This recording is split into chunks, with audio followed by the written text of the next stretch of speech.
I stood in my designer wedding dress, the silk fabric flowing perfectly as I checked the seating chart one final time. My wedding planner, Grace, approached with her tablet in hand. "Everything looks perfect, Teresa. Just need to confirm the family section. Where should I place your parents and sister?" I looked up from the carefully arranged name cards, meeting her expectant gaze with complete calm. "There are no seats for them. They're not invited." The color drained from Grace's face as shock registered in her eyes. I understood her surprise, but she didn't know what happened 10 years ago when my parents drove me to my grandparents' remote farm in Nebraska, claiming I needed to find myself while they focused on my younger sister Madison's tennis career. The June sun beat down through our kitchen window as I spread college brochures across the dining table. My acceptance letter to State University prominently displayed. 18 years old and ready to conquer the world, I had earned a partial scholarship through years of hard work and late-night studying. My future seemed as bright as that summer morning. "Teresa, could you move your stuff?" Madison burst through the back door, tennis racket in hand sweat glistening on her 16-year-old face. "Mom wants to review my training schedule here." I gathered my papers, noticing how our parents, Robert and Patricia, immediately surrounded Madison with ice water and fresh towels. She had talent, no doubt about it. College scouts had been sniffing around her matches since freshman year. But I had my own dreams, my own path forward. "Family meeting tonight," Dad announced during dinner, his voice carrying that tone that meant something significant was coming. "We're taking a trip tomorrow." "I can't miss practice," Madison protested through a mouthful of pasta. "Regionals are in 3 weeks." "Just 2 days," Mom soothed, rubbing Madison's shoulder. "Your grandparents haven't seen you girls in over a year. That should have been my first warning sign." Grandma Rose and Grandpa Frank lived 6 hours away on their farm in rural Nebraska. We typically saw them at Christmas, maybe Thanksgiving. A random June visit felt off, but I pushed the feeling aside. The next morning, I loaded my suitcase into Dad's SUV, prepared for a quick weekend trip. Madison sulked in the backseat, earbuds jammed in her ears, texting furiously with her tennis friends about missing practice. I tried to make conversation with my parents during the drive, talking about freshman orientation. Next month, my plans to major in business, maybe join the debate team. About that, Mom twisted in the passenger seat to face me as we crossed into Nebraska. "We need to discuss some family changes." My stomach clenched. "What kind of changes?" Dad's knuckles whitened on the steering wheel. "Coach Williams says Madison has real professional potential, Olympics level potentially, but it requires intensive training, traveling to tournament-specialized coaching." "That's amazing for Madison," I said carefully, glancing at my sister, who had removed her earbuds, suddenly interested.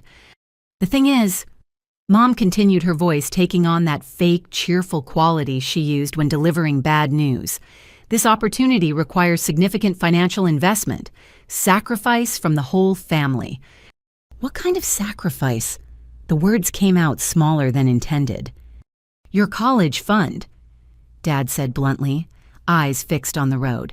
"We need to redirect it to Madison's training. You understand, don't you? This is a once-in-a-lifetime opportunity for her."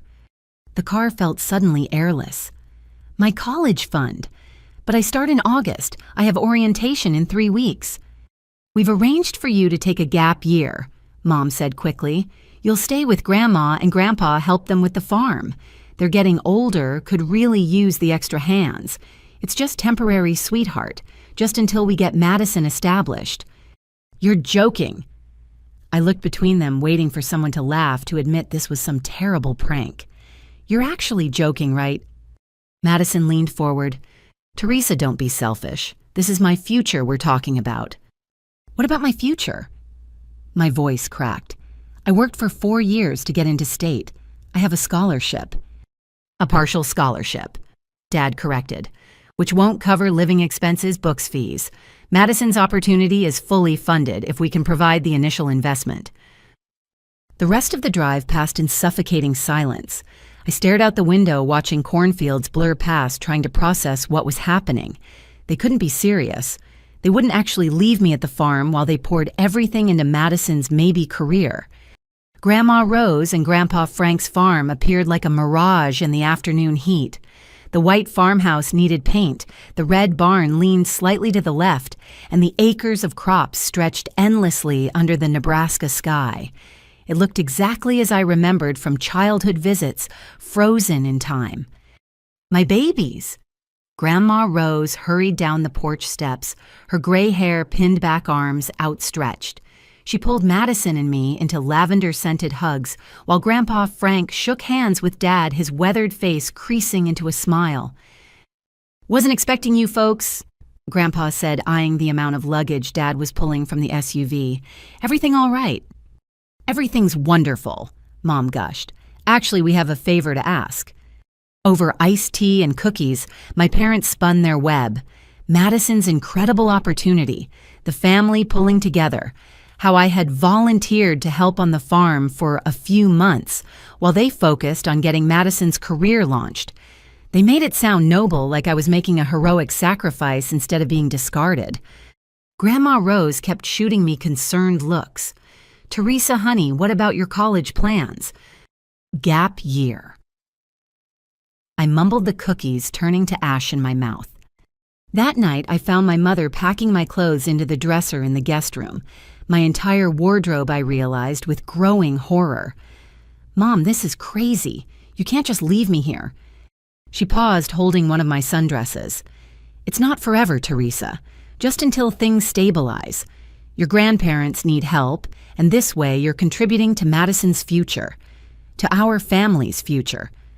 By giving up mine, you're not giving up anything," she said firmly. "You're delaying. There's a difference."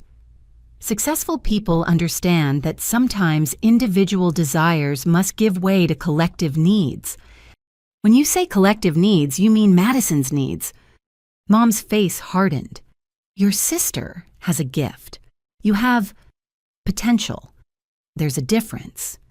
Those words sliced deeper than any blade could have. Potential, not gift, not talent, just potential undefined and apparently unworthy of investment. I barely slept that night, lying in the guest bed that smelled of mothballs and lost dreams. Surely they wouldn't actually leave. Surely someone would realize this was insane, unfair, cruel even. But morning came with the sound of car doors slamming. I flew to the window to see Dad loading empty suitcases back into the SUV. My suitcases remained in the room, unpacked testimony to my new reality. "We'll call every week," Mom promised at the door, not quite meeting my eyes. "This is temporary, sweetheart. You're doing a wonderful thing for your sister." Madison barely looked up from her phone. "Thanks, Teresa. I'll dedicate my first championship to you or whatever." "Please don't do this." I grabbed Dad's arm. "Please, I'll take out loans. I'll work 3 jobs. Just don't leave me here." He patted my hand like I was a skittish horse needing soothing.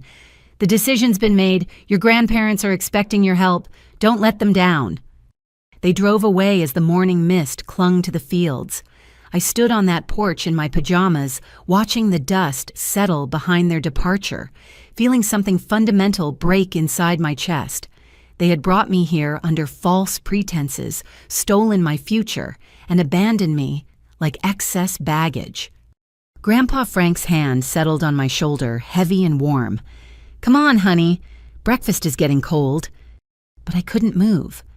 I stood there staring at the empty road, trying to understand how the parents who had raised me, who claimed to love me, could simply drive away from my dreams. The golden child needed to shine, and I was the sacrifice required to polish her glow. What they didn't tell me, what I discovered that very afternoon, was that they had already withdrawn me from State University.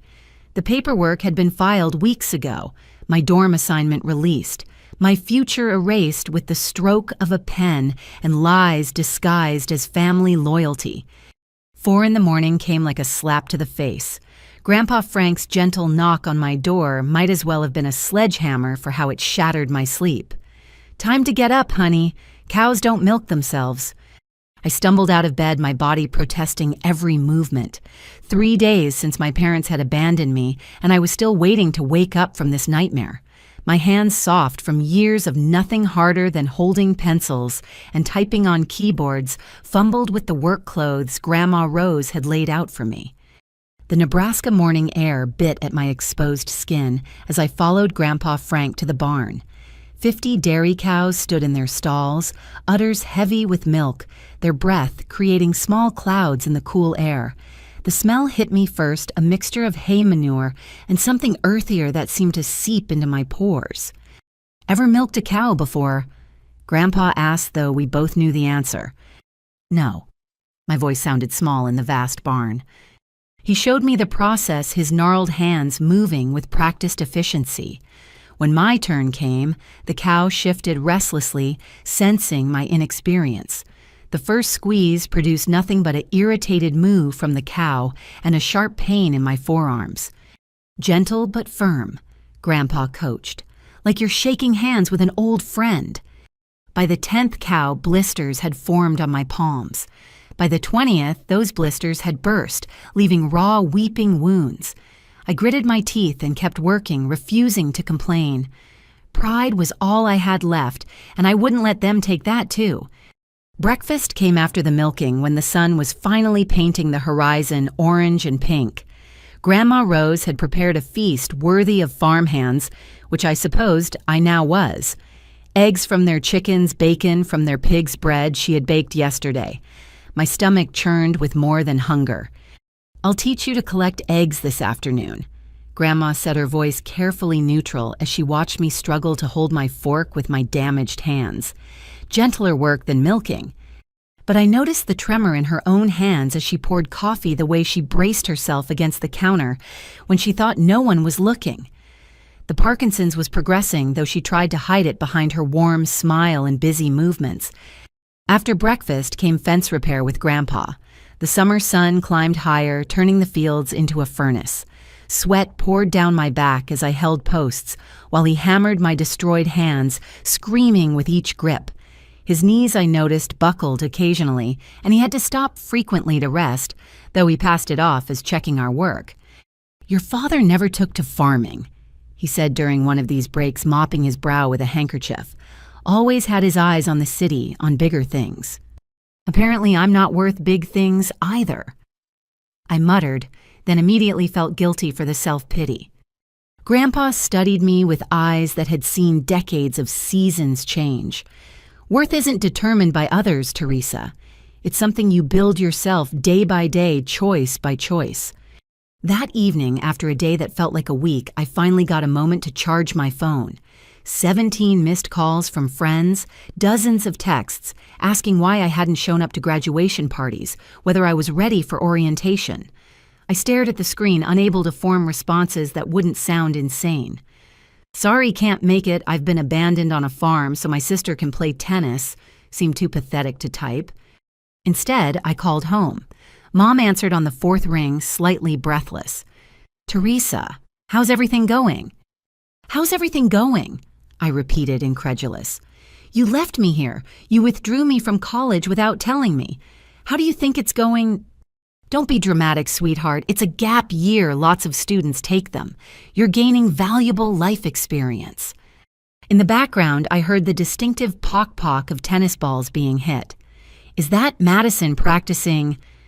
"Oh, yes, we're at the most amazing facility in Denver. You should see the courts, Teresa. Clay, just like the French Open, Madison's coach says she's never seen such natural talent." "That's great." The words tasted bitter. "When are you coming back for me?" A pause. Too long. "Well, we're actually heading to California next week. There's a tournament Madison needs to enter, and then we're looking at apartments near the training facility. But we'll visit soon. Maybe Christmas." "Christmas, Mom, it's June. You're talking about 6 months from now." "Time will fly, you'll see. Oh, I have to go. Madison needs me. Give our love to Grandma and Grandpa." The line went dead. I stared at the phone, wondering if throwing it against the barn wall would provide any satisfaction. Probably not, and I couldn't afford to replace it. That night, unable to sleep from the pain in my hands and the ache in my chest, I explored the farmhouse. In Grandpa's office, I found photo albums dating back decades. Pictures of my father as a boy working these same fields with a scowl on his face. Pictures of him leaving for college, proud and eager. Pictures of his wedding, my birth, Madison's birth. The photos grew sparse after that. My parents' visits had dwindled from yearly to every few years to almost never. Grandma Rose and Grandpa Frank had been forgotten useful only when convenience demanded it. A soft footfall made me look up. Grandma Rose stood in the doorway in her nightgown, holding a mason jar. "For your hands," she said simply, offering the homemade salve. I accepted it gratefully, spreading the cooling mixture on my ruined palms. "Grandma, are you and Grandpa really okay? Managing all this?" She sank into the chair beside me with a soft grunt. "We're old, honey, not helpless, though I won't lie and say it hasn't been getting harder. Frank's knees aren't what they used to be, and my hands—" She held them up, showing the subtle but persistent tremor. "They didn't send me here to help, did they? They sent me here to take over." Grandma's silence was answer enough. She reached over and smoothed my hair back from my face, a gesture so maternal it made my chest tight. What they did wasn't right, Teresa, but maybe something good can come from something wrong. The next weeks fell into a punishing routine. Up at 4 for milking breakfast, then whatever repair or maintenance the farm demanded. Afternoons brought their own challenges, collecting eggs from temperamental chickens, feeding pigs that seemed to delight in knocking me into the mud, attempting to repair equipment I didn't understand, with instructions from YouTube videos that assumed basic mechanical knowledge I didn't possess. My hands hardened into calluses, my shoulders broadened from hauling feed bags, my skin darkened under the relentless sun. When I caught glimpses of myself in mirrors, I barely recognized the girl looking back. Phone calls home became exercises in frustration. Mom always answered with breathless excitement about Madison's latest achievement. Dad texted occasionally, usually about how proud he was of my sacrifice. Madison herself never reached out, too absorbed in her rising star to remember the sister who'd been discarded for her dreams. 3 months in, I hit my breaking point. The ancient tractor had died in the middle of the cornfield, and no amount of YouTube tutorials could resurrect it. I sat in the driver's seat covered in grease and defeat and sobbed until my chest hurt. That's when I saw the mail truck bouncing down the long driveway. Herb the mailman waved as he deposited the usual stack in the box at the end of the lane. I climbed down from the tractor, wiping my face with equally dirty hands, and retrieved the mail. Between bills and farming magazines, I found them. Letters addressed to me forwarded from State University. With shaking hands, I opened the first one. "Dear Miss Teresa, we are pleased to offer you the Hampton Academic Excellence Scholarship for the upcoming academic year. This full scholarship, based on your outstanding high school achievements, will cover tuition, room, board, and provide a monthly stipend." The letter was dated 2 months ago. The deadline to accept had passed 3 weeks prior. I sank to my knees in the dirt road, holding proof that I could have had everything. Full scholarship, complete independence from my parents' financial control, a future that was mine alone. But they had hidden it from me, stolen not just my present, but the alternate future, where I owed them nothing, where their financial manipulation held no power. The revelation felt like drowning in reverse water, flooding lungs that had forgotten how to breathe. Back at the house, I found more letters tucked into the back of the barn desk, all addressed to me, all unopened. Scholarship offers housing confirmations, orientation packets, a complete paper trail of the life I should have been living. "Found them, did you?" Grandpa's voice came from the doorway. I looked up, tears streaming. "You knew?" "They came here by mistake at first. Your parents asked us to forward them, said they'd handle everything." His face was granite. "Didn't feel right, but Robert's our son. We trusted him to do right by you." "Why didn't you tell me?" "Would knowing earlier have changed anything? You were already here, already hurting. Seemed cruel to add salt to the wound." He crossed to me, joints protesting, and pulled me into a hug that smelled of pipe tobacco and Old Spice. "But you know now. Question is, what are you going to do about it?" I spent that night planning, thinking, strategizing. They had taken my first path, but maybe Grandpa was right. Maybe worth wasn't something given, but something built. And if I had to build it from dirt and sweat and calluses, then that's what I would do. The next morning, I rose at 3:30 instead of 4. If I was going to be a farmer, I would be the best farmer. If this was my life now, I would own it completely. The cows were milked with efficient precision, the eggs collected without a single break, the pigs fed without landing in the mud. And when evening came, I sat down with Grandpa's old computer and began researching sustainable farming practices, agricultural grants, small farm success stories. If my parents thought they had buried me, they were about to learn that seeds buried in dark earth don't disappear. They grow into something stronger than what was planted. Nebraska winter arrived like a vindictive ex-lover, all fury and bitter cold. December brought snow that piled against the farmhouse in white drifts, sealing us into our own frozen world. The old heating system wheezed and coughed like a dying animal, pushing out barely enough warmth to keep the pipes from freezing. I woke that particular morning to see my breath clouding in the bedroom air. 6 months of farm life had transformed my body into something harder, stronger, but even my new resilience couldn't fight off the bone-deep chill that had settled into the house. Furnace finally gave up, Grandpa Frank announced at breakfast, wearing 2 flannel shirts and his heavy coat indoors. Been nursing it along for 3 years, but she's done. Grandma Rose sat huddled near the wood stove, the only source of real heat left in the house. Her Parkinson's tremors were worse in the cold, making her coffee cup rattle against its saucer. The sound felt like an accusation. Here I was young and strong while they suffered in their own home. How much for a new furnace, I asked, though I suspected the answer. $8,000 minimum for a good one that'll last. Grandpa's laugh held no humor. Might as well ask for $8 million. I spent that morning in the barn partly for chores, but mostly because the animal body heat made it warmer than the house. The cows didn't care about my family drama or stolen futures. They simply needed tending, and I found peace in the rhythm of the work. While pitching hay, my mind churned through possibilities. We needed money desperately. The farm produced enough to keep us fed and pay basic bills, but emergency repairs were beyond reach. I thought about calling my parents, immediately dismissed it. They'd made their choice clear when they sent a Christmas card last week. The glossy photo showed them tanned and smiling at Madison's tournament in Miami. Palm trees swayed in the background while they posed with Madison's latest trophy. The message written in Mom's perfect script read, "Merry Christmas, Madison. Place second in the junior championship. Hope the farm is keeping you busy. Love and miss you." No gifts, no money, no mention of visiting, just empty words on expensive cardstock. That afternoon, I sat in Grandpa's freezing office with his ancient computer, wearing fingerless gloves so I could type. My search started broadly: farm heating assistance, Nebraska. Too many dead ends. Emergency farm repairs, elderly. Nothing applicable. Then I stumbled onto something different. Sustainable agriculture grants small farms.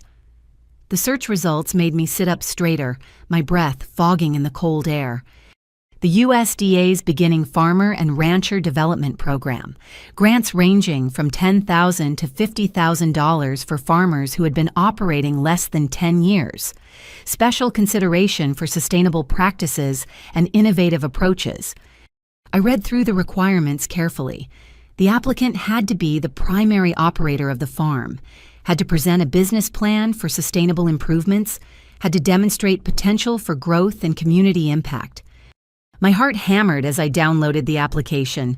20 pages of questions about farming practices, financial projections, environmental impact. It might as well have been written in ancient Greek for all I understood initially. But I had something many applicants probably didn't: desperation in time. Over the next 2 weeks, I became an expert in grant writing. I watched every YouTube video on sustainable farming, read every successful application example I could find, called the USDA helpline. So often they started recognizing my voice. "You thinking about replacing the furnace with grant money?" Grandpa asked one evening, finding me surrounded by spreadsheets and projection charts. I'm thinking bigger. I admitted, showing him my plans. The furnace, yes, but also converting part of the cornfields to organic vegetables, adding greenhouses to extend the growing season, maybe even agritourism eventually bringing people out to experience real farm life. He studied my work with those sharp eyes that miss nothing. Ambitious. Maybe too ambitious for a girl who couldn't milk a cow 6 months ago. That girl is gone, I said simply. She had to be. The application consumed my nights. After 16-hour farm days, I'd sit at that computer until my eyes burned, crafting each answer supporting every claim with research and projections. I learned about crop rotation and soil health, about organic certification and farm-to-table markets. Knowledge that should have come from agricultural college courses came instead from determination and dial-up internet. 3 days before Christmas, I submitted the application. All 47 pages of it complete with financial projections, sustainability assessments, and a business plan that would have made my abandoned college professors proud. Christmas Day dawned even colder. The three of us huddled around the wood stove, eating Grandma's famous cinnamon rolls and pretending the house wasn't Arctic. I gave them presents I'd made from scrap wood in the barn, a new recipe box for Grandma, bookends for Grandpa. They gave me work gloves and homemade jam gifts that meant more than any store-bought item could. No word from Robert. Grandma asked carefully, meaning my father. They sent a card, I said, keeping my voice neutral. She and Grandpa exchanged looks. Not right, Grandpa muttered. Man doesn't abandon his child no matter what promises the world makes about the other one. We spent the day playing cards and telling stories, the wood stove crackling while snow piled higher outside. It should have been miserable trapped in a freezing house with elderly grandparents instead of celebrating with peers.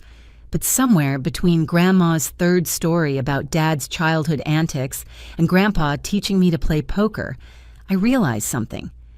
This felt more like family than anything I'd experienced in years with my parents.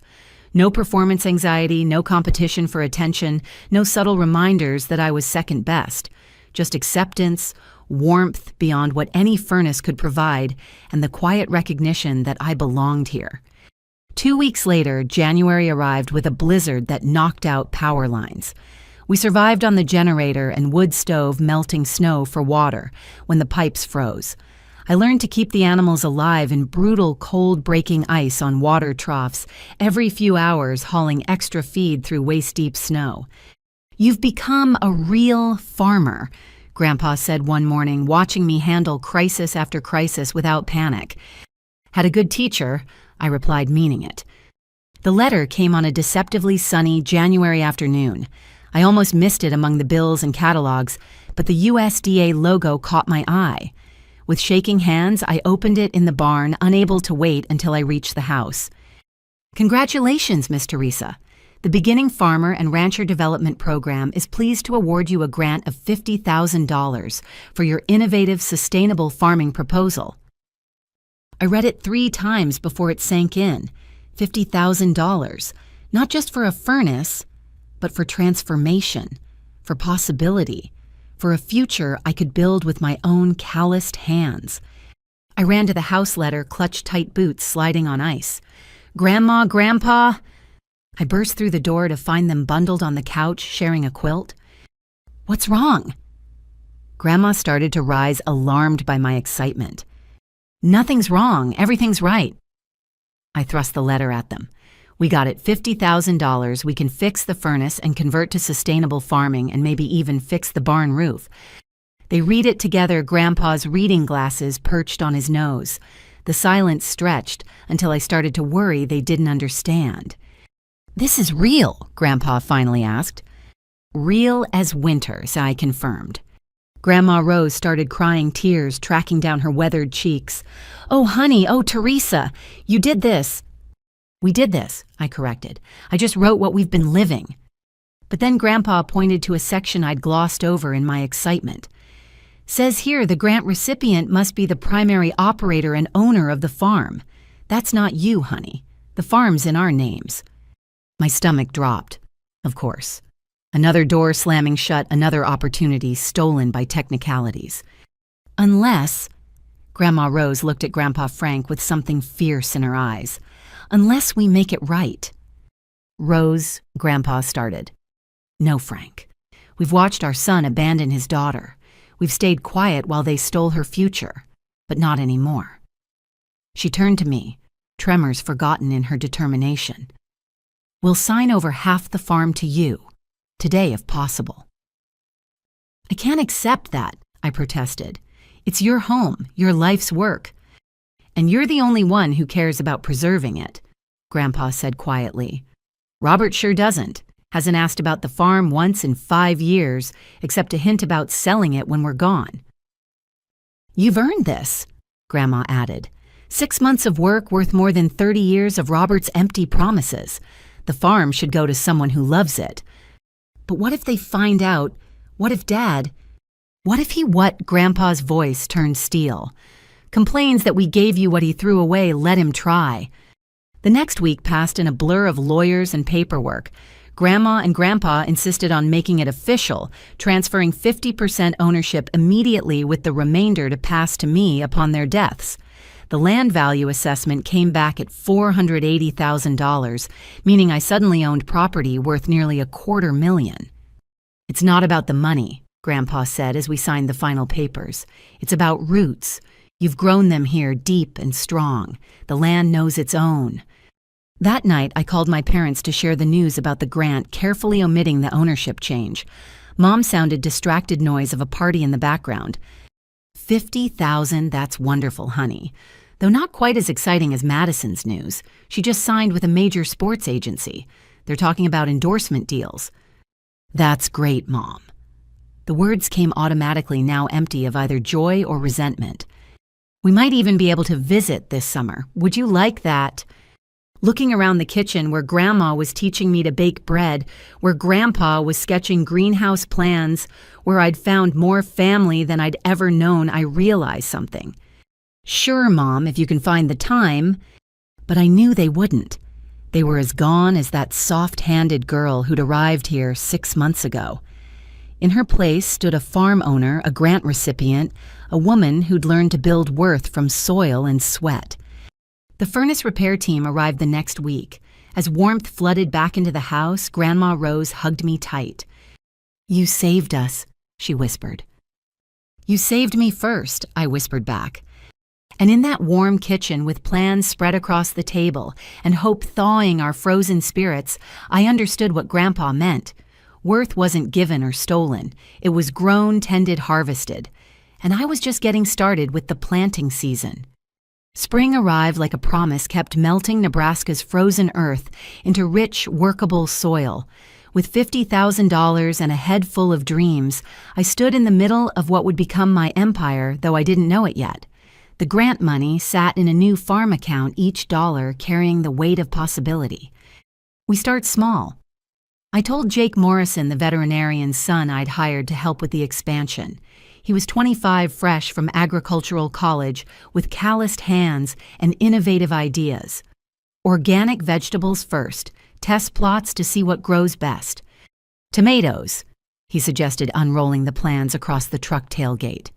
Heirloom varieties, restaurants pay premium for those. Jake had answered my help-wanted ad with enthusiasm that matched my own. Where others saw an ambitious girl playing farmer, he saw potential. Maybe because he'd fought his own battles choosing farming over his father's veterinary practice. We marked out 5 acres for conversion, each plot designated for different crops. Tomatoes, certainly, but also specialty peppers, exotic lettuces, herbs that fancy chefs couldn't source locally. I'd spent winter nights researching what high-end restaurants wanted but couldn't find in Nebraska. You ever grown organically before? Jake asked, helping me measure rows. I've barely grown anything before, I admitted, but I learned fast. That became our motto through those early months, learn fast. When the first seedlings wilted, I dove into soil science texts. When pests attacked our organic crops, we researched natural solutions until finding the right balance. When the heritage tomatoes developed spots, Jake and I spent entire nights troubleshooting until discovering we'd overwatered. Grandma Rose became our chief taste tester, sampling every variety we grew. "This one," she'd declare, pointing to a particularly sweet cherry tomato. "Restaurants will fight over these." She was right. By midsummer, I had my first real customer. Anthony Ricci, chef-owner of Bella Vista in Omaha, arrived skeptical and left with a trunk full of produce. "Where have you been hiding?" he asked, biting into a sun-warmed tomato. "I've been searching for quality like this for years." "Just getting started," I told him, trying to contain my excitement. "What else do you need?" That question opened floodgates. Anthony wanted specialized herbs, microgreens, edible flowers. He connected me with other chefs, each searching for ingredients that stood out. Within 2 months, I was making weekly deliveries to 5 restaurants, the old farm truck loaded with produce that sparkled like jewels. Jake proved invaluable, bringing not just labor, but innovation. "Free-range chickens," he proposed one evening, sketching co-op designs. "Genuine free-range, not the industrial definition. Chefs want eggs with color flavor." "We don't know anything about chickens," I pointed out, though I was already calculating costs. "So we learn fast," he grinned, echoing our motto. 200 heritage breed chickens arrived in July. Buff Orpingtons, Barred Rocks, Aracanas that laid blue eggs. They ranged across dedicated pastures, producing eggs with sunset-colored yolks that had Omaha's best brunch spots begging for more. Success bred ambition. By year 2, we'd added goats for artisanal cheese production. I took online courses in cheesemaking, turning our barn into a licensed dairy facility. Jake handled the animals while I perfected recipes, creating a soft chèvre that won awards at the state fair. "You're working yourself to death," Grandpa observed one evening, finding me asleep over financial spreadsheets. "I'm working myself to life," I corrected, showing him the numbers. We'd cleared $40,000 in profit that year, enough to repair the barn, properly update equipment, and still have savings.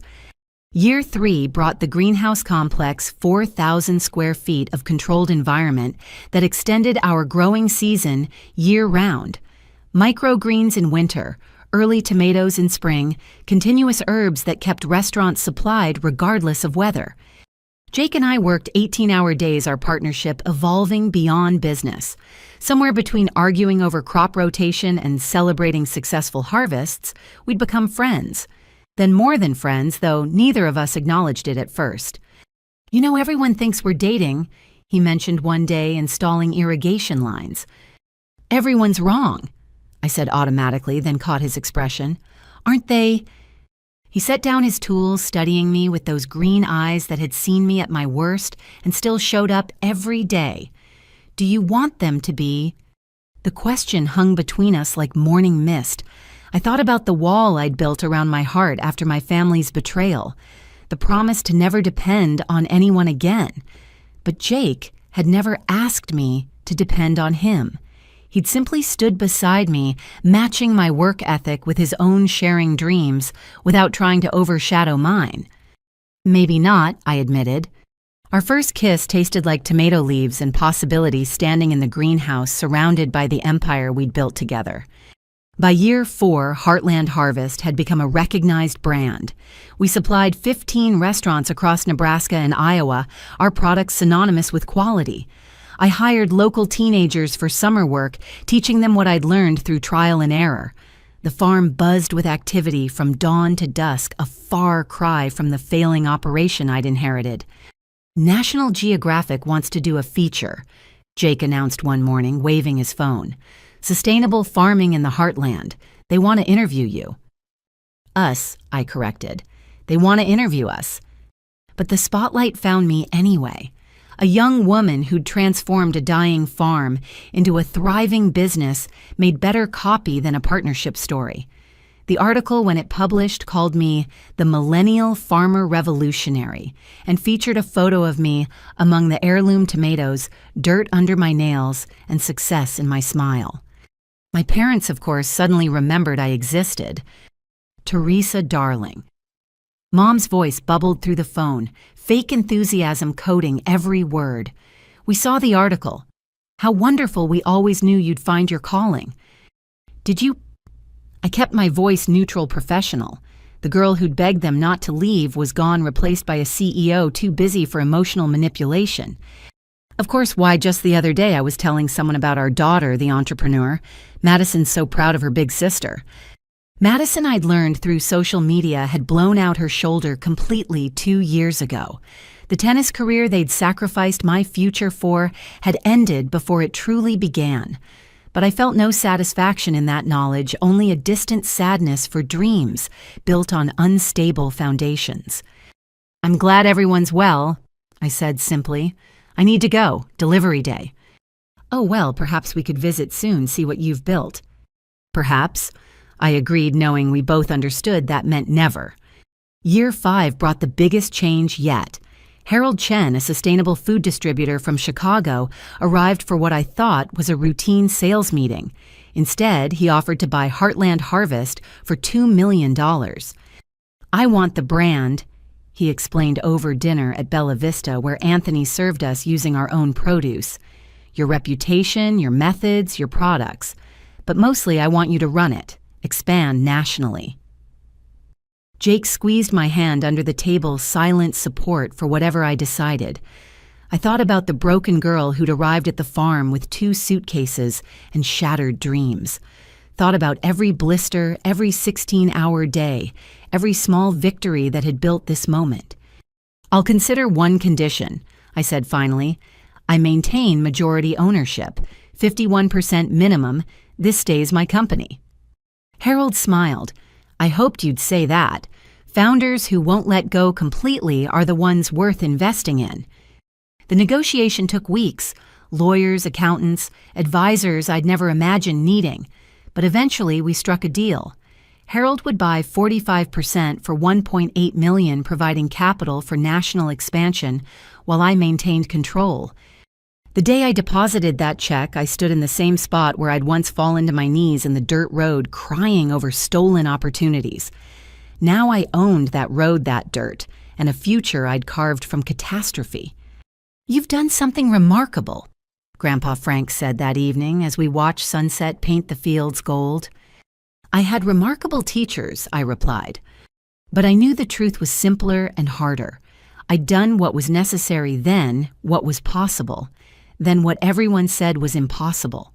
And somewhere along the way, building my empire from rejected earth, I discovered my worth had nothing to do with my parents' investment and everything to do with my own willingness to grow.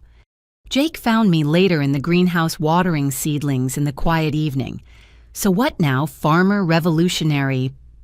I set down the watering can, surveying our domain. Acres of thriving crops, successful business, financial security I'd never imagined possible. Now we plan a wedding, I said. I think we've earned a celebration. He pulled me close, kissing me among the tomato plants where our relationship had begun. Your parents will want to come, he warned. Let them want, I said, feeling nothing but peace. I've got everyone I need right here. And in that greenhouse surrounded by growth I'd nurtured from nothing, I understood that the best revenge wasn't proving my parents wrong. It was proving myself right. Every seed planted, every harvest gathered, every success earned had been for me, not them. Their abandonment had been my liberation, though it took years to see it. The empire I'd built wasn't just about vegetables and profit margins.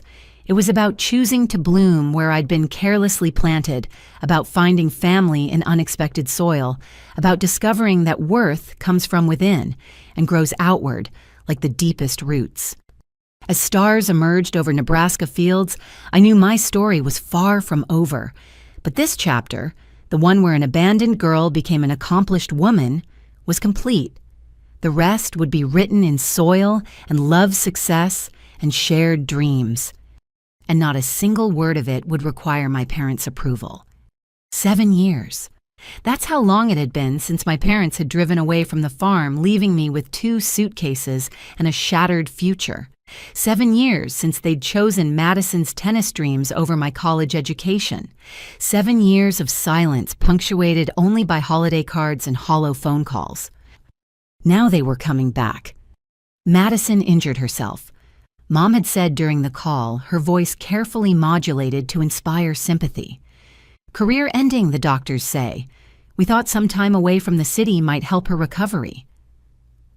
I'd granted them a weekend visit more out of curiosity than kindness. Let them see what their abandonment had wrought. Let them witness the empire built from their neglect. Jake found me in the processing facility at 5 that morning, triple-checking inventory lists. "You're nervous," he observed, wrapping his arms around me from behind. "Not nervous, prepared." I turned in his embrace, finding comfort in his steady presence. "There's a difference." "They can't hurt you anymore," he reminded me. "You're not that 18-year-old girl." "No." I agreed, thinking of the CEO who now stood in her place. "I'm not." By afternoon, everything gleamed with purposeful perfection, not for them, but because Heartland Harvest maintained standards regardless of who visited. The renovation had transformed the property into something from a magazine spread. The farmhouse restored with craftsman details, the barn converted to a state-of-the-art facility, the grounds manicured while maintaining their working farm authenticity. Employees moved with practiced efficiency packaging orders for restaurants across 3 states. The greenhouse complex hummed with controlled climate perfection. Everything spoke of success, built from sweat and strategy. "They're here," Grandpa Frank announced from his spot on the porch where he'd been keeping watch like a sentinel. I smoothed my hands over my jeans designer denim that cost more than my entire wardrobe when they'd left me here. Success had brought choices, though I'd never forgotten the girl in borrowed work clothes. The BMW that pulled up looked absurdly out of place against the farm backdrop. Dad emerged first, his hair more gray than I remembered, his suit wrinkled from the drive. Mom followed, overdressed in heels that immediately sank into the gravel. Madison came last, and I almost didn't recognize her. Gone was the golden athlete who'd bounced through life on natural talent and parental investment. This Madison moved carefully, favoring her right side, her face carrying a bitterness that aged her beyond her 25 years. Teresa. Mom rushed forward, arms outstretched for an embrace I sidestepped. "Welcome to Heartland Harvest," I said, formally extending a hand instead. "I'll give you the tour." The professional distance clearly unsettled them, but I maintained it like armor. They wanted warmth.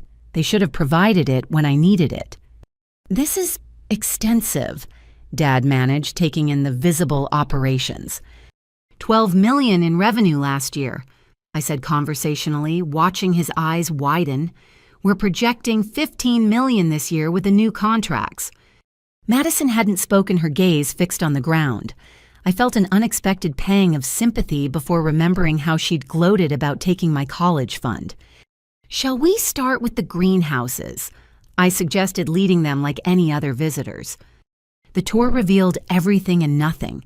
They saw the physical expansion, the professional success, the thriving business.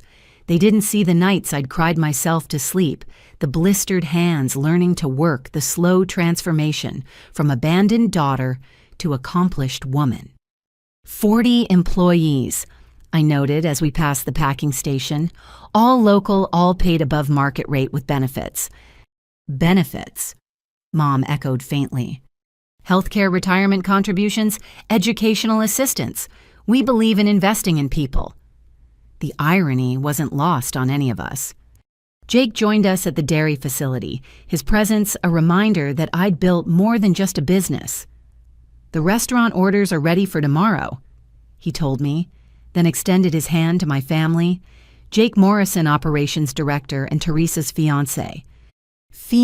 Madison spoke for the first time, voice sharp with something like shock. "We're getting married next spring," I confirmed, feeling Jake's hand find mine. "Here at the farm, we're expecting about 200 guests." I watched the calculation in their eyes.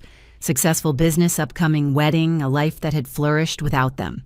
The tour continued through the heritage chicken operation, the goat dairy, the vegetable plots that stretched in organized abundance. "You've done well," Dad said finally, professional appreciation in his voice. Despite the circumstances, I agreed mildly. Dinner happened in the renovated farmhouse dining room, Grandma Rose presiding over a table laden with farm-fresh food. The conversation felt like navigating a minefield, each topic potentially explosive. "So, Madison," I ventured, trying for normalcy, "what are your plans now?" She pushed food around her plate, shoulders hunched. Not much market for failed tennis players with blown shoulders. "Madison's exploring options." Mom intervened quickly. "Perhaps something in coaching or sports management." "With what degree?" The question slipped out before I could stop it. Silence. Because of course Madison hadn't gotten a degree. She'd been the golden child athlete who didn't need backup plans. "Not everyone needs college," Dad said defensively. "No," I agreed, thinking of my stolen scholarship. "Some of us just wanted the choice." The temperature in the room dropped several degrees. Grandpa Frank cleared his throat. "Teresa built this without college. Built it from nothing after you—" He trailed off, but the accusation hung clear. "We did what we thought was best," Mom protested. "Madison had such potential." "Potential?" Madison laughed bitterly. "Potential that lasted exactly 3 years before my body gave out, while Teresa built an actual future.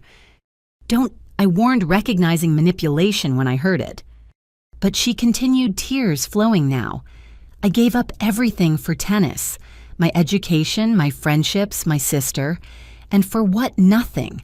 While you turned abandonment into achievement." "We weren't abandoning Teresa," Dad insisted. "We were investing in the family's future." "By stealing mine," I said quietly. "You withdrew me from college without telling me. Took my scholarship opportunities, left me here with 2 suitcases and empty promises about temporary sacrifice." "You seem to have done fine." Mom gestured around the elegant room. "Despite you, not because of you." I set down my fork carefully. "Every success here happened because Grandma and Grandpa showed me love you couldn't. Because I worked 18-hour days learning what you never bothered to teach. Because Jake believed in my vision when you couldn't see past Madison's serves." "That's not fair," Dad started. "Fair." I laughed, the sound sharp as winter wind. "Was it fair when you cashed out my college fund, when you missed 7 years of birthdays, when you sent Christmas cards from Madison's tournaments while I fought to keep the heat on?" "We had to make choices," Mom said weakly.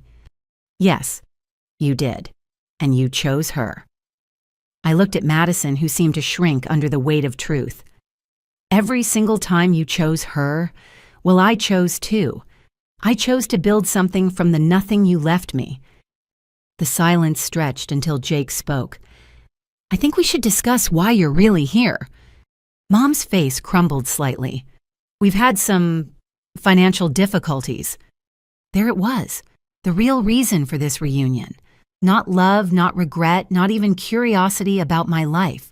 Need. Again. "Madison's medical bills," Dad explained reluctantly. "Multiple surgeries, physical therapy. The insurance ran out and we mortgaged the house to continue treatment." "Now the mortgage is due," Madison added quietly. "And I can't work, can't contribute, can't do anything but be a burden." "So you came here," I concluded, "to the daughter you threw away, looking for what money, sympathy, absolution—" "Family helps family," Mom said desperately. "Family." I tasted the word like spoiled milk. "Is that what we are?" Grandma Rose spoke then, voice sharp with 7 years of suppressed anger. "Family doesn't abandon children. Family doesn't steal futures. Family shows up for more than just need." "You turned Teresa out like excess livestock," Grandpa Frank added. "Now you want to benefit from her success? That's not family. That's opportunism." My parents looked between their faces, finding no sympathy. Madison stared at her plate, tears dripping steadily. "I have a proposal," I said finally, CEO voice replacing daughter voice.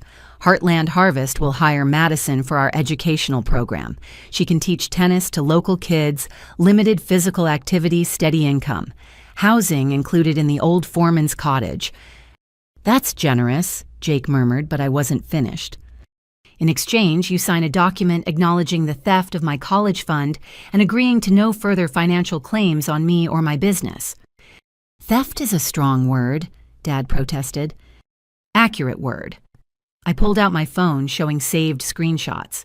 I have every email, every text about redirecting my education fund to Madison's career. My lawyer says it's enough for a civil suit, but I prefer clean breaks.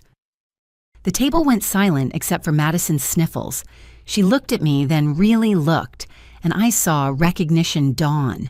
The sister she'd gloated over had become someone she needed, while the golden future she'd stolen had turned to ash. "I'm sorry," she whispered. "I was 16 and selfish and thought I was special. I let them convince me I deserved your future." It was the first honest thing any of them had said. I studied my little sister, seeing past the bitterness to the lost young woman underneath. "The job offer stands," I told her, "but you work for it. No special treatment, no family privileges. You earn your place like everyone else here." "What about us?" Mom asked plaintively. "What about you?" I countered. "You're adults who made choices. Live with them." "You're really going to let us lose our house?" Dad's voice turned ugly. "After everything we did for you, everything you did." I stood dinner abandoned. "You mean giving birth to me, feeding me for 18 years. Congratulations on meeting the legal minimum for parenting." I walked to the window overlooking the fields I'd transformed. "You gave me life, yes, but you also tried to steal it back when Madison seemed shinier. So no, I won't save you from consequences you created." "Heartless," Mom spat. "We raised you better." "Grandma and Grandpa raised me better," I corrected. "You just left me here to figure it out." The evening ended with papers signed and relationships formally severed. Madison accepted the job offer, desperate for any stability. My parents left with empty hands and full hearts, though what filled them was rage, not love. "Think they'll come to the wedding?" Jake asked later as we watched their taillights disappear. No. I felt strange peace in that certainty. They've never shown up for me before. Why start now? But Madison stayed moving into the cottage with garbage bags of possessions and mountains of humility. Over the following weeks, I watched her struggle with the same adjustments I'd faced. Early mornings, physical work earning respect instead of expecting it. "It's hard," she admitted one evening, finding me in the greenhouse. "Yes," I agreed simply. "But you did it." "I had to. You get to choose." I handed her a water bottle, noting the new calluses on her tennis hands. "That's the difference between abandonment and opportunity." She nodded slowly, understanding dawning. We'd never be close sisters, too much damage for that. But maybe we could be something else. Employer and employee, teacher and student, two women who'd learned that golden children tarnish, while abandoned ones sometimes transform into something stronger. The farm settled into evening quiet, peaceful in its productivity. Tomorrow would bring new challenges, new growth, new possibilities. But tonight I stood in the empire built from exile and felt nothing but gratitude. They'd returned seeking salvation from the daughter they'd discarded. Instead, they'd found a woman who'd learned to save herself. The girl they'd left crying on a porch had become someone who could offer jobs but not forgiveness, opportunity but not absolution. And that I decided as Jake's arms encircled me was the greatest success of all. 6 months before the wedding, I stood in what would become our venue, watching the sunrise paint the farm in shades of gold and possibility. The old cornfield had been transformed into an event space that rivaled anything in Omaha's finest hotels, yet maintained the authentic farm charm that made Heartland Harvest special. 200 guests. Grace, our wedding planner, confirmed from her checklist. The pergola goes here, dance floor there, dining tables arranged in a horseshoe pattern facing the fields. I nodded, visualizing the space filled with people who'd supported our journey. Real family, the kind you choose, rather than the kind you're born to. The irony wasn't lost on me that the farm meant for my exile would host my greatest celebration.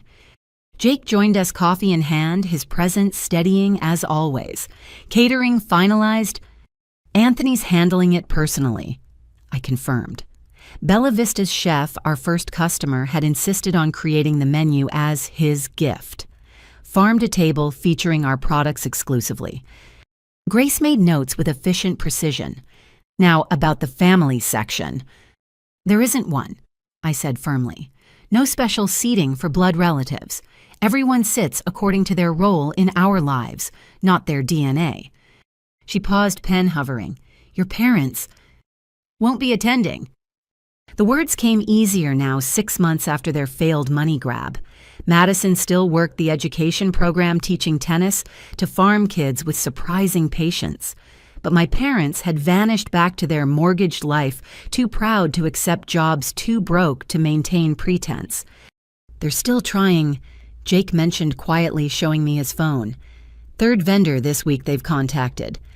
The text from our florist detailed how Patricia Morrison had called identifying herself as the mother of the bride, attempting to change the flower order to include white roses. I preferred sunflowers, something my mother would have known if she'd been present for any part of my adult life.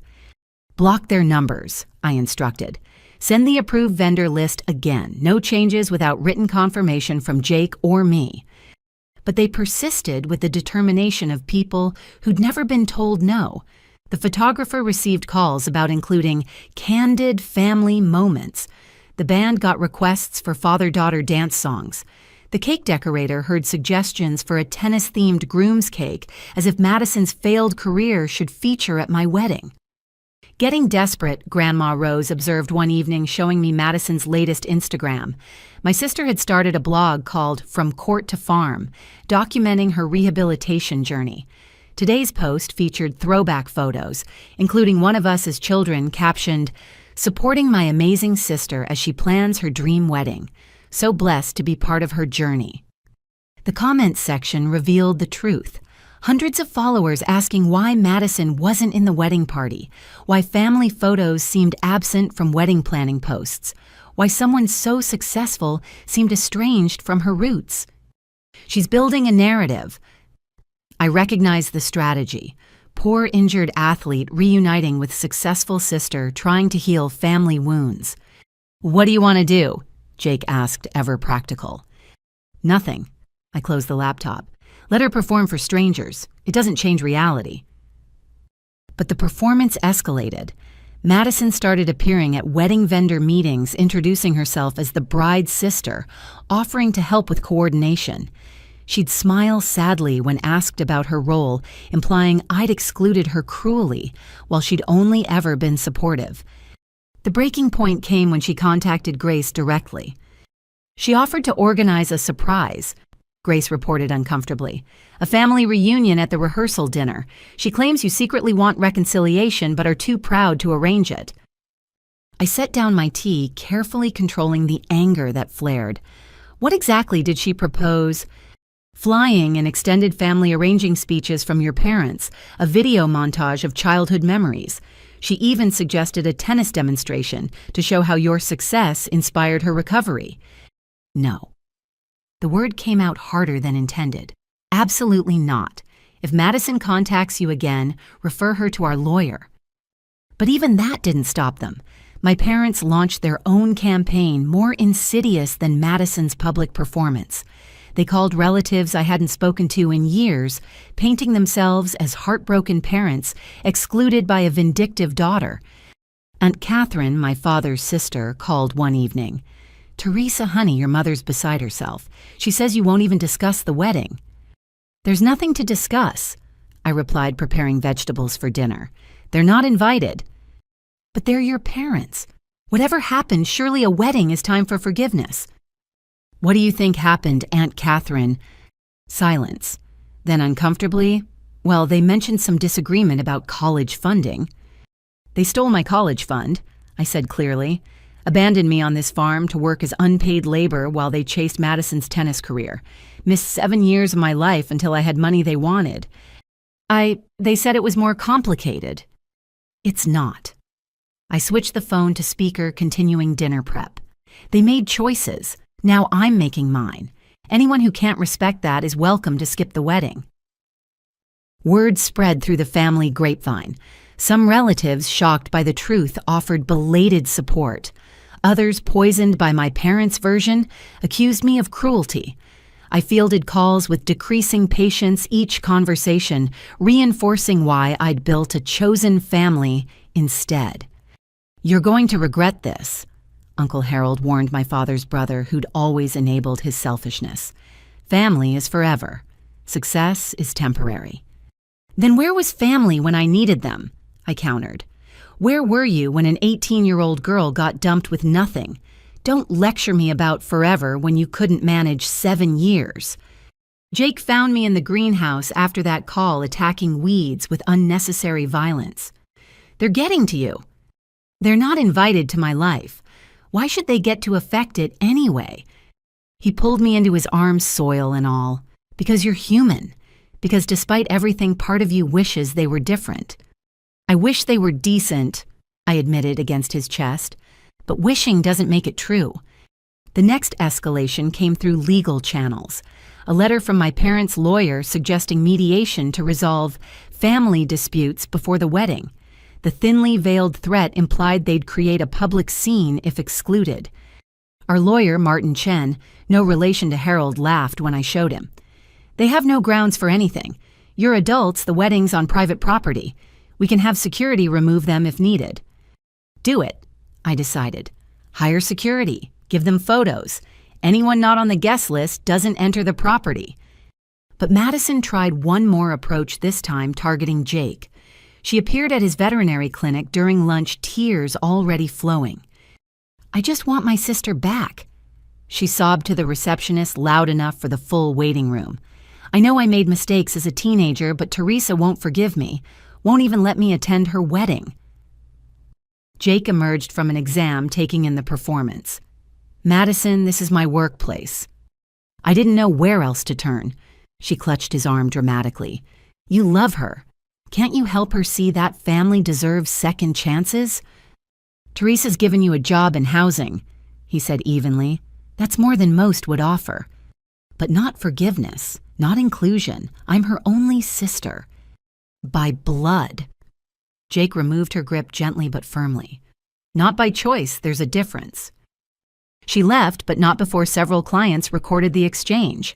By evening, the video circulated on local social media with captions about heartless brides and family dysfunction. Let them talk. I decided reviewing security preparations with grace. The people who matter know the truth. 3 months before the wedding, my parents attempted their boldest move yet. They showed up at the farm unannounced, dressed formally, with a photographer in tow. "Family wedding photos," Mom announced brightly, as if we'd planned this. "Every bride needs proper portraits with her parents." Security intercepted them at the gate. I watched on the camera feed as Mom's composure cracked. "This is ridiculous," she shrieked at the guard. "I'm her mother. I have rights." "You have no rights to private property without invitation, ma'am." Carlos, our security chief, remained unmoved. "Please leave before I call local authorities." Dad tried reasoning. "We just want a few photos. What harm could it do?" "The bride's instructions were clear," Carlos replied. "No access without prior approval." They left, but not before the photographer captured Mom's breakdown and Dad's red-faced anger. Those photos never surfaced, making me wonder if even hired help recognized manipulation when they saw it. Madison quit the next day, leaving a letter full of accusations about cruelty and missed opportunities for healing. She moved back with our parents, the cottage empty again, the tennis program transferred to another instructor, who actually wanted to work rather than perform. "Good riddance," Grandma Rose declared, helping me pack Madison's abandoned belongings. "That girl inherited your parents' worst qualities." "She inherited their choices," I corrected, "just like I inherited consequences." 1 month before the wedding, the extended family campaigns intensified. Cousins I barely remembered called with emotional appeals. Childhood friends, clearly coached, reached out about bridesmaid positions. Even our former pastor contacted me about the importance of honoring thy father and mother. "Honor requires relationship," I told him politely. They severed ours 7 years ago. But surely, Pastor Williams, they stole my college fund and abandoned me. Where's the honor in that? He had no answer, just like everyone else who'd absorbed the sanitized version of events. The truth was too ugly for people who needed to believe in parental love. Jake suggested eloping more than once, worried about the stress showing in my shortened temper and disturbed sleep. But I refused to let them steal this too. They took my past, I said firmly. They don't get my future. So we continued planning our farm wedding, our celebration of chosen family, and earned success. The guest list filled with restaurant partners, employees who'd become friends, community members who'd supported our growth, real relationships built on presence, not DNA. Final count is 198, Grace confirmed during our last planning meeting. Your side and Jake's perfectly balanced. No gaps for missing family, I asked, knowing the answer. No gaps, she smiled. Every seat filled with someone who loves you. That night, I sat with Grandpa Frank on the porch reviewing ceremony details. Any regrets? He asked gently. About the wedding, none. About them? I considered the question watching fireflies dance over fields I'd transformed. I regret that they couldn't be different, but I don't regret protecting my peace. Good girl. He patted my hand with fingers that had taught me everything about work and worth. You can't invite poison to your party and expect it not to spread. 2 weeks before the wedding, a final letter arrived. Not from my parents or Madison, but from their lawyer. An offer wrapped in legal language. They'd sign away all claims, stop all contact attempts, respect the no invitation decision, for $50,000. Selling their parental rights, Martin marveled. That's a new low. Draw up the papers, I decided, but make it $5,000, the exact amount of my stolen college fund. They won't accept that, he warned. Then they get nothing. I signed where needed, just like they gave me. The response came quickly, full of rage about disrespect and cruelty, but they signed. For $5,000, they legally agreed to stop being my family. Bought my freedom twice, I told Jake that night. Once with sweat, once with cash. Worth every penny, he agreed, holding me close. The farm settled into wedding preparation, strings of lights appearing like stars tables, arranged with mathematical precision. Every detail reflected our journey from abandonment to abundance, from isolation to community. 1 week before the wedding, I stood where the ceremony would happen, Jake beside me, Grandma and Grandpa watching from their chairs. The setting sun painted everything golden, transforming common beauty into something magical. No regrets, Jake asked, echoing Grandpa's question. None, I said firmly. Every empty seat, they're not filling leaves room for someone who actually shows up. And that, I realized, was the greatest gift my parents had given me. Not their presence, but their absence. The space to build something beautiful without their poison, to choose love that didn't come with conditions or manipulation. Our wedding would celebrate that choice. Every guest, every moment, every detail proof that family isn't about blood or obligation. It's about showing up, staying present, and choosing love over convenience. The girl they'd abandoned had learned that lesson through tears and time. The woman getting married had built a life on that foundation, and not a single moment of that celebration would include space for those who'd proven they didn't deserve it. The morning of my wedding dawned perfect. One of those rare Nebraska spring days where the temperature, sunshine, and breeze aligned in harmony.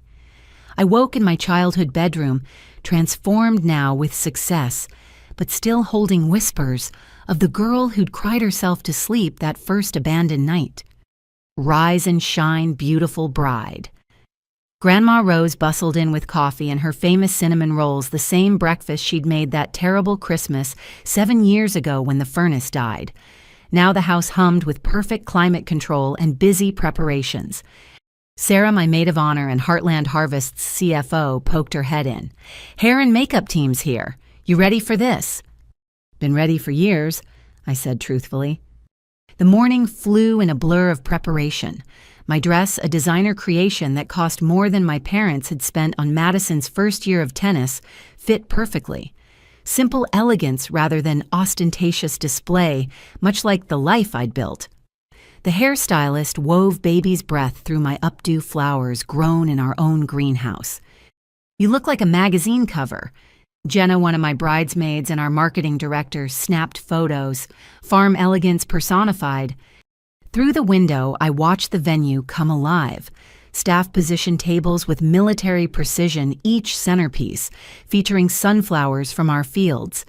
Anthony's catering team unloaded trucks of food that would showcase everything Heartland Harvest had become. Musicians tuned instruments on the custom-built stage. Security just called. Grace appeared with her ever-present tablet. "We have uninvited visitors at the gate." I'd expected this. Despite legal agreements and paid-off promises, my parents couldn't resist one last attempt at forced inclusion. "Tell Carlos to handle it. I'm not dealing with them today." But their persistence exceeded even my expectations. 20 minutes later, Carlos himself appeared at the door. "Miss Teresa, I apologize, but the situation's escalating. They've brought others." Through the security feed on Grace's tablet, I saw them. My parents dressed in formal wear, accompanied by Madison and several relatives I barely recognized. Uncle Harold was arguing with the guards while Aunt Catherine dabbed at theatrical tears. They'd even brought signs, "Family belongs at weddings," and "Forgiveness is divine." "They're making a scene for arriving guests," Carlos reported. "Should I call the police?" "Not yet." I studied the screen, feeling oddly calm. "I'll handle this." "You're not going out there in your wedding dress," Sarah protested. "No, but I'm not hiding either." I grabbed the silk robe hanging nearby. "Give me 5 minutes." I found them clustered at the security checkpoint, their voices carrying across the morning air. Early arriving guests slowed to stare at the spectacle of well-dressed people being denied entry to an obvious celebration. "This is ridiculous." Mom spotted me first, her face shifting from anger to desperate hope. "Teresa, darling, please. We just want to see you married." With a photographer, I noted the professional camera around a stranger's neck. And protest signs. "This isn't love, Mother. It's performance." "We're your family." Dad stepped forward, stopped by security's firm hand. "Whatever happened between us, surely today is about celebrating with people who supported my journey." I interrupted. "You weren't part of that journey, by choice." Madison pushed to the front wearing what looked like her old tennis dress tailored into formal wear. "I'm your only sister. How can you be so cruel?" "The same way you were when you took my college fund with a smile," I replied evenly. "The same way you all were when you drove away 7 years ago." "People make mistakes," Aunt Catherine interjected. "Family forgives." "Family shows up," I countered. "Where were any of you during those 7 years when I was learning to farm, building a business, getting engaged? Family doesn't appear only for celebrations after missing all the struggle." The photographer raised his camera, but Carlos stepped between us. I appreciated the protection but didn't need it. Let them document this moment. Let them capture the woman who'd grown beyond their reach. "I have something for you," I told my parents, pulling an envelope from my pocket. Grace had thought me paranoid for preparing this, but I'd known they'd come. Inside was a check for $5,000 and a letter I'd written last night. Dad took it with shaking hands, Mom reading over his shoulder. "This returns the college fund you stole," I explained as they absorbed the words. "Every penny, though not the opportunities it represented. The letter explains what I learned from your abandonment, how to work, how to build, how to choose family based on love rather than blood. In a way, I should thank you. Leaving me here was the greatest gift you ever gave me, though you meant it as exile." "We never meant," Mom started. "Yes, you did." I cut her off gently but firmly. "You meant to park me somewhere while you invested in Madison's dreams. You meant to prioritize potential over presence. You meant every choice you made, and I've accepted that." I looked at Madison, then seeing not my sister, but a stranger wearing familiar features. "The job offer stands if you want to work for it. But working means showing up every day, not just when cameras are rolling. "I don't want your charity," she spat. "Good. I wasn't offering any." I turned back to our parents. "You have two choices. Leave now with dignity or be removed by police. The legal agreement you signed prevents you from entering this property or contacting vendors. Continue violating it and I'll pursue charges." "You'd have your own parents arrested at your wedding," Uncle Harold blustered. "I'd protect my peace at any cost," I confirmed, just as they protected Madison's opportunities at mine. The standoff lasted another moment before Dad pulled Mom away. "Come on, Patricia, we're done here." "But the photos," she protested weakly. "People will ask where we are." "Tell them the truth," I suggested. "That you chose another daughter's maybe over my certainty. That you reaped what you sowed. That sometimes consequences last longer than regret." They left in a cluster of wounded dignity and misplaced anger, the photographer trailing behind with nothing worth capturing. I watched until their cars disappeared, feeling neither satisfaction nor sadness, just completion. "You okay?" Sarah asked when I returned to the preparation suite. "Perfect," I assured her and meant it. "Now let's get me married." 2 hours later, I stood at the entrance to our venue organ music floating across fields that had once seemed like prison bars. 200 guests rose as one faces full of genuine joy rather than obligatory attendance. These people had earned their seats through present support and authentic relationship. Jake waited at the altar we'd built together, his smile brighter than the spring sunshine. Beside him stood his groomsmen, including Antonio, and several restaurant partners who'd believed in us from the beginning. My bridesmaids lined the opposite side, employees who'd become family through shared purpose. But it was Grandpa Frank who stole the show, walking me down the aisle with careful steps that showed his age, but not weakness. This man who'd taught me to milk cows and mend fences, who'd shown me worth, grew from work rather than birthright. He'd earned this honor through 7 years of showing up. "Who gives this woman to be married?" the officiant asked. "She gives herself," Grandpa replied his prepared answer, making guests chuckle. "I'm just honored to walk beside her." He kissed my cheek, whispered, "Proud of you, honey," and took his seat beside Grandma Rose in the front row. The spaces my parents might have occupied held Jake's extended family, instead people who'd welcomed me without question or condition. The ceremony blended traditional vows with personal promises. Jake pledged to support my dreams as enthusiastically as I'd supported his. I promised to build our future with the same determination that had built our business. We exchanged rings crafted by a local artisan paid for with vegetables bartered in our early days. "I now pronounce you husband and wife," the officiant declared. "Jake, you may kiss your bride." He did thoroughly while guests erupted in celebration. We turned to face our community as married partners, walking back down the aisle through a shower of flower petals grown in our greenhouse. The reception unfolded like a dream, edited of all nightmares. Anthony's food drew gasps of appreciation, each course showcasing Heartland Harvest products transformed into culinary art. The band played while guests danced on floors that had once stored grain. Speeches came from people who'd witnessed our journey, each story adding layers to our shared history. To Teresa and Jake, Antonio raised his glass during his best man toast, who proved that the best partnerships grow naturally like everything else they touch. During dinner, I made my own speech, standing with Jake's hand in mine. "They say you can't choose family, but everyone here proves otherwise. You chose to support 2 kids with dirt under their nails and dreams bigger than their experience. You became our family through presence, not genetics. This celebration is as much yours as ours." I paused, seeing some guests wipe tears. 7 years ago, I thought my life was ending when my birth family abandoned me here. Now I know it was beginning. Every person in this room contributed to that beginning. You invested in us not with money, but with faith. Tonight we celebrate the dividends of that investment.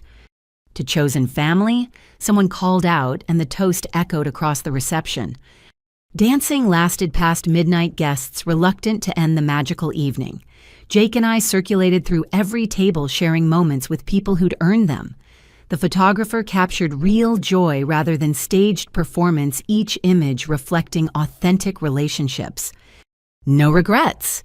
Grandma Rose asked during our dance, echoing the question that had followed my planning. "Only one," I admitted. "That you and Grandpa had to see your son become someone who could abandon his daughter." She squeezed my hand, but we got to see that daughter become someone magnificent, worth the trade, sweetheart. Near the end of the evening, I noticed movement at the property's edge. A figure stood just beyond the fence line, watching the celebration from afar.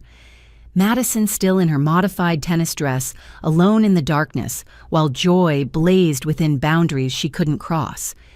For a moment, I considered acknowledging her. Then Jake spun me into another dance. Our guests cheered something clever, and I forgot about the girl outside. She'd chosen performance over authenticity, just like our parents. The consequences of that choice included exclusion from real moments. "Time for the final dance," the band leader announced as 2 a.m. approached.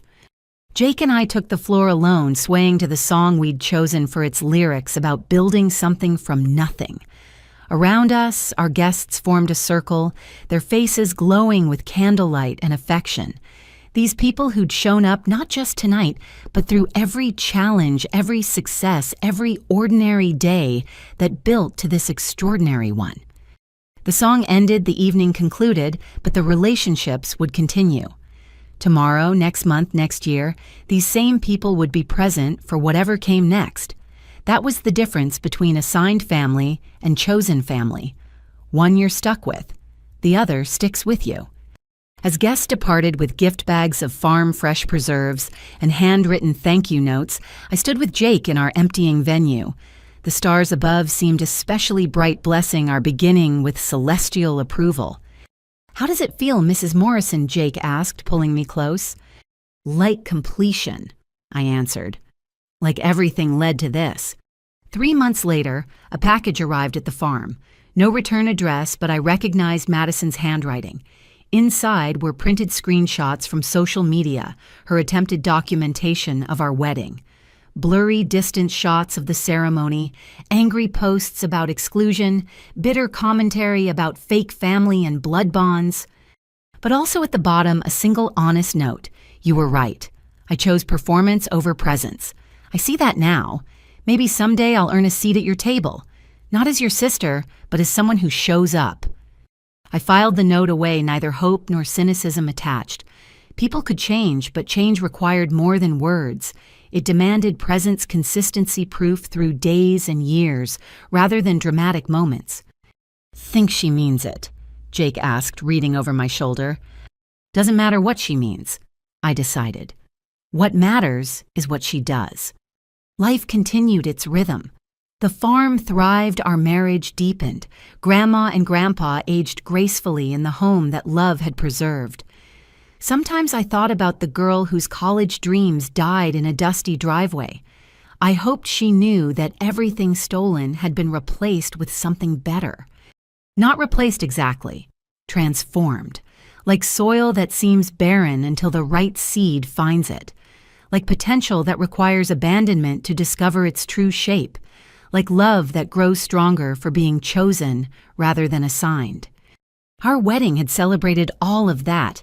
Every empty seat where my birth family might have sat had been filled with someone who'd earned their place through presence. The girl they'd abandoned had built a life that didn't require their approval, a success that owed them nothing, a joy that excluded them by their own choices. And in the end, that was the greatest celebration of all. Not just marriage to Jake, but marriage to a life I'd built myself. A life that had grown from abandonment into abundance, from exile into empire, from their daughter into my own woman. The farm slept under starlight, peaceful in its prosperity. Tomorrow would bring new challenges and continued growth. But tonight, in the quiet after celebration, I knew one truth with bedrock certainty. They'd given me away like something worthless. I'd proven that worth isn't determined by those who discard you, but by what you build from the pieces they leave behind. And what I'd built, this life, this love, this chosen family was worth more than anything they'd tried to steal. Do you have a similar story about choosing your own family or overcoming abandonment? Have you ever had to exclude toxic relatives from important life events? I'd love to hear your experiences in the comments below. If this story resonated with you, please consider sharing it with others who might need to hear that blood doesn't always mean family, and that sometimes the best revenge is simply building a life that doesn't include those who didn't value you. Remember to like this video if it touched your heart and subscribe to hear more stories about resilience, chosen families, and the power of building your own worth. Thank you for being part of this journey with Teresa, and may you always recognize that your value comes from within, not from those who fail to see it. Until next time, remember, family shows up, love takes action, and the best foundations are built on presence, not promises.